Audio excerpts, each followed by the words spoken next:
Hello, welcome to OBSMT. Today we will show an NGOK PCB magazine unloader. The PCB NGOK unloader is used for OK board and NG board separation. The PCBs are connected from upstream machine onto a cycle wheel and pushed into designated magazine.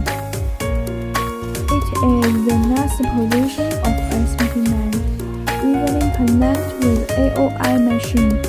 After AOI inspection, it will through into NGOK unloader by SMT communication. Machine with Panasonic PLC and 7-inch touchscreen control.